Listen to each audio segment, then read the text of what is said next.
Good morning Dilip cook চ্যানেলে আপনাদের স্বাগতম। আজকে আমাদের রান্না হচ্ছে বেগুন দিয়ে কুমড়ো দিয়ে ইলিশ মাছের ঝোল। রান্নাটা কমপ্লিট করি আপনাদের ভিডিওটা দেখাবো।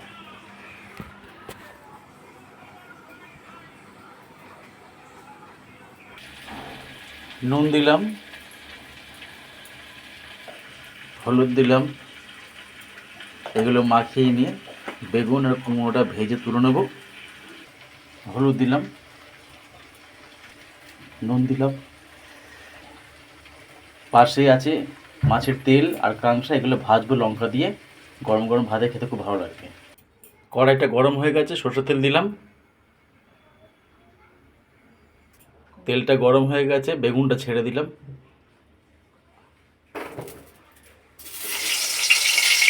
বেগুনগুলো ভাজা হবে, তুলে নেব। বেগুনটা ভাজা হয়ে গেছে, তুলে নিয়েছে বেগুনটা। কুমড়োটা ছেড়ে দিলাম, কুমড়োটা ভাজবো।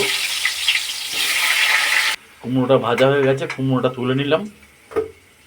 কড়াইতে তেল ছিল, ওই তেলে ইলিশ মাছ ছেড়ে দিলাম। মাছগুলো ভেজে নেব। ইলিশ মাছ ভাজা হয়ে গেছে, তুলে নিয়েছি। মাছের তেল কাঁচা ছিল, সেইগুলো একটু ভেজে নিলাম। গরম গরম ভাতে খেতে খুব ভালো লাগবে। শুকনো লঙ্কা চিড়ে দেবো, একটু নুন দেবো, ভাজাটা হয়ে যাবে, তুলে নেবো। মাছের তেল ভাজা হয়ে গেছে, তুলে নিয়েছি।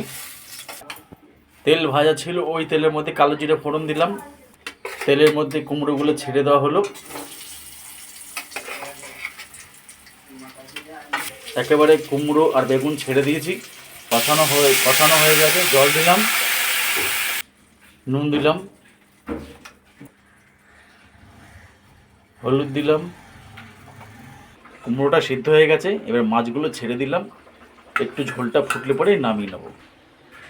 আমাদের বেগুন দিয়ে কুমড়ো দিয়ে ইলিশ মাছ রান্না হয়ে গেছে, নামিয়ে নিলাম। এইভাবে রান্না করে খাবেন, খেতে খুব ভালো লাগবে। কুমড়ো, বেগুন এগুলো আমি আলাদা করে ভেজে নিয়েছিলাম। মাছটাকেও ভেজে নিয়েছিলাম, আর কালো জিরে ফোড়ন দিয়েছিলাম।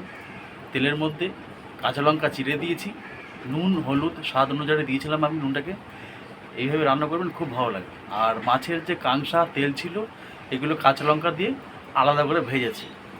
এইভাবে রান্না করবেন, গরম ভাতে খেতে খুব ভালো লাগবে। আর যদি আমাদের এই রান্না ভালো লাগে তাহলে লাইক, শেয়ার, সাবস্ক্রাইব, কমেন্ট জানাবেন। আজ ভিডিওটা এখানে শেষ করলাম। নমস্কার।